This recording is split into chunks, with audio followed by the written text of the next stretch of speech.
पाकिस्तान की हरकतें देख भारत ने पहले ही दुनिया को उसकी असलियत बता दी थी। Pakistan is now Terroristan. Bharat ने संयुक्त राष्ट्र के मंच से दुनिया को बता दिया था कि अगर पाकिस्तान पर लगाम नहीं लगाई गई तो ये दुनिया के लिए खतरा बन जाएगा। अब बिल्कुल वही हो रहा है जैसा भारत ने चेताया था। आप ये कई बार सुन चुके होंगे कि पाकिस्तान अपनी बर्बादी की तरफ तेजी से बढ़ रहा है। लेकिन ये जानकर आप हैरान हो जाएंगे कि उसकी इस बर्बादी के सबूत इतनी जल्दी दुनिया के सामने आ जाएंगे। पाकिस्तान भले ही अपने आप को नॉर्थ कोरिया जैसा ना मानता हो, ये दावा करता हो कि वो एक लोकतांत्रिक देश है, लेकिन अब जो हुआ है उसने पाकिस्तान को दुनिया में नॉर्थ कोरिया की तरह ही अलग थलग कर दिया है। ये हम नहीं बोल रहे, बल्कि अब दुनिया ही मान चुकी है कि पाकिस्तान एक असुरक्षित देश बन चुका है। हाल ही में न्यूजीलैंड और इंग्लैंड की क्रिकेट टीमों ने पाकिस्तान का दौरा रद्द करके पूरी दुनिया में उसकी भद्द पिटवा दी है। यह शायद इतिहास में पहली बार होगा कि जब कोई क्रिकेट टीम इस तरह से घबराकर मैदान में बिना खेले ही वापस चली गई हो। वैसे आपको याद होगा कि साल 2009 में पाकिस्तान में श्रीलंका की टीम पर अटैक हुआ था। श्रीलंका की टीम को गद्दाफी स्टेडियम से ही सीधे उनके देश भेज दिया गया था। स्टेडियम के बीचों बीच उतरने वाले हेलीकॉप्टर और उसमें चढ़ते प्लेयर्स की वो तस्वीरें आज भी क्रिकेट के इतिहास में सबसे काली तस्वीरों में से एक है।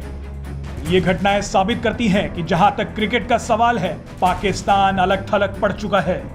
अब बात कर लेते हैं कि अंतरराष्ट्रीय स्तर पर पाकिस्तान किस तरह से लड़खड़ाकर गिर गया है।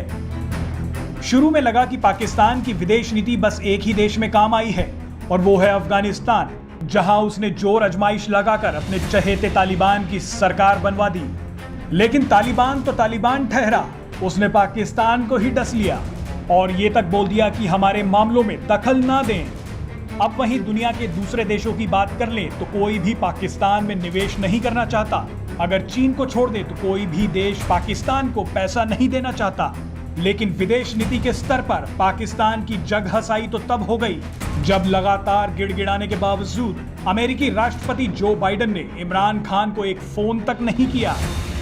ये सब चीजें साबित करती हैं कि अंतरराष्ट्रीय मंच पर भी पाकिस्तान एकदम अलग थलग पड़ चुका है।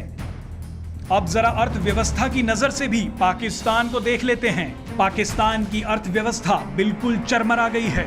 पाकिस्तान भारी कर्जे में डूबा हुआ है। ये कर्ज इतना है कि पाकिस्तान के हर नागरिक के ऊपर 1,75,000 रुपए का बोझ पड़ेगा। चीन पाकिस्तान को अंदर ही अंदर खोखला करता जा रहा है। तो वहीं पाकिस्तान में गरीबी के हालात ये हैं कि कुछ दिन पहले प्रधानमंत्री आवास तक को किराए पर देना पड़ गया। यही नहीं, कर्ज के बोझ में दबा पाकिस्तान अब अर्जेंटीना को अपने लड़ाकू जेट तक बेचने जा रहा है। इन सब हालातों के चलते पाकिस्तान की जनता बेहद ही परेशान है। खाने पीने के सामान की कीमतें आसमान छू रही हैं। लोगों के पास नौकरियां नहीं हैं। वहां के लोग अब खुद को कोस रहे हैं कि किस मनहूस घड़ी में उन्होंने इमरान खान को वोट दिया था। पाकिस्तान के इन सभी जख्मों के बीच पीओके की जनता ने उस पर नमक छिड़कने का काम कर दिया है। आए दिन पीओके में आजादी के नारे लग रहे हैं। अगर इस रास्ते पर पाकिस्तान इसी तेजी से बढ़ता रहा तो वो दिन दूर नहीं है जब दुनिया नॉर्थ कोरिया के साथ भले ही एक बार बातचीत कर ले, लेकिन पाकिस्तान को हमेशा के लिए ब्लॉक कर देगी।